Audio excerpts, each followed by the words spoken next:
माँ की देखभाल इमोशनल कहानी। माँ अस्पताल में एक बेड पर पड़ी थी।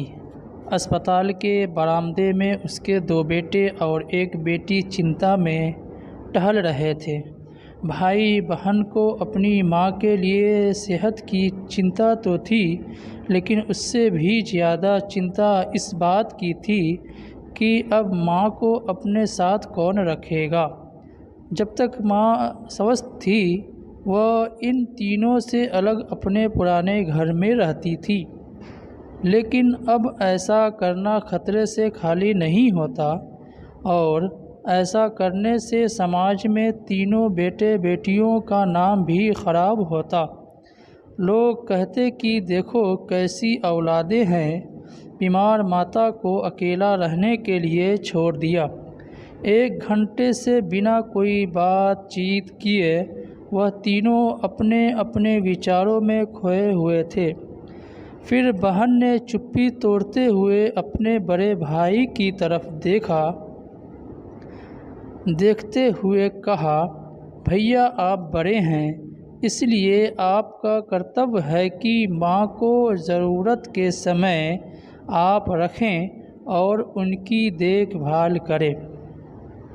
बहन की बात सुनकर बड़े भाई ने पहले अपनी पत्नी की ओर देखा और बोला, मैं इस बात से बिल्कुल इनकार नहीं करता कि बड़े होने के नाते मेरा माँ की देखभाल करने का कर्तव्य है, लेकिन तुम तो जानती ही हो कि मैं और तुम्हारी भाभी दोनों ही जॉब करते हैं।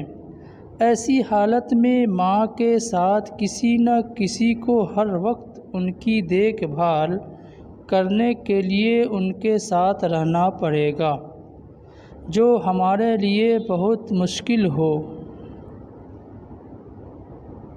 हो जाएगा। बहन, तुम तो पूरा दिन घर ही में रहती हो, तुम माँ को अपने साथ क्यों नहीं रखती?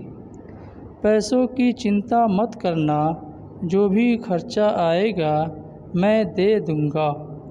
सुशील भैया, आप तो जानते ही हैं कि मैं माँ से कितना प्यार करती हूँ, लेकिन आप ये भी जानते हैं कि मेरे ससुराल वाले कैसे हैं। मैं ये बिल्कुल बर्दाश्त नहीं कर पाऊँगी कि कोई मेरी माँ को और मेरे भाइयों को भला बुरा कहे।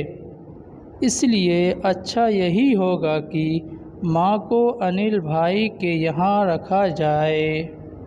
बड़े भाई सुशील ने भी छोटे भाई अनिल के यहाँ माँ को रखने के लिए सहमति जताई।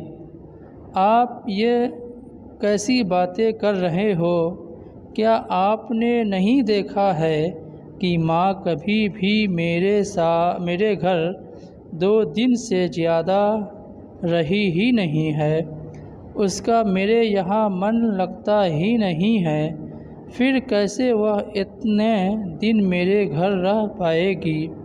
छोटे भाई ने अपनी असहमति जताते हुए कहा। इससे पहले कि इस चर्चा का कोई नतीजा निकल पाए, एक नर्स वहां दौड़ते हुए आई और कहने लगी, क्या आप ही वार्ड नंबर 4 में भर्ती मरीज के रिश्तेदार हैं? आपको डॉक्टर साहब अंदर बुला रहे हैं। सभी घबरा गए और दौड़ते हुए डॉक्टर के पास पहुँचे। डॉक्टर ने उनसे हाथ जोड़ते हुए कहा, आई एम सॉरी, मैं आपकी माता जी को नहीं बचा पाया। डॉक्टर की इस खबर ने सबके चेहरे पर झूठी मूठी दुखी की परत तो चढ़ा दी थी, लेकिन सभी के दिल के किसी कोने में इस बात की खुशी भी छुपी हुई थी कि अब उन्हें माँ को नहीं संभालना पड़ेगा और माँ की वजह से उन्हें परेशान नहीं होना पड़ेगा। दोस्तों, छोटी सी ये इमोशनल कहानी ही समाज का सत्य है। यहाँ लोग ऊपर से जो दिखाते हैं वह अंदर से नहीं होते।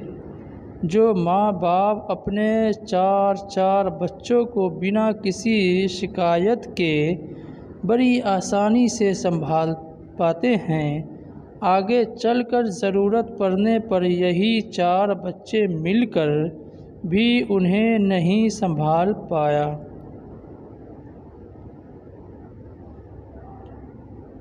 चाहते बच्चे को ये बात नहीं भूलनी चाहिए, जैसा वह बोएंगे वैसा ही तो काटेंगे।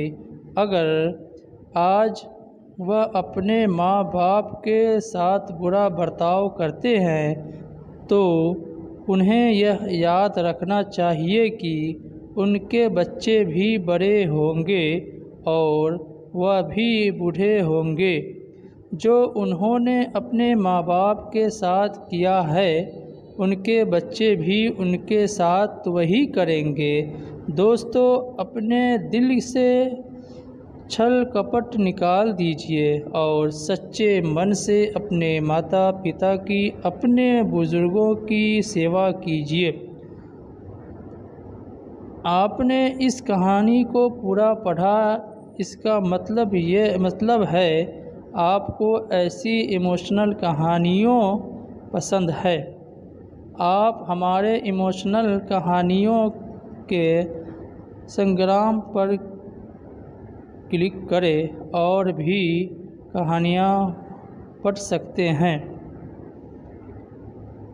दोस्तों, पेज को लाइक करें, सब्सक्राइब करें और बेल आइकन के बटन को दबाएं।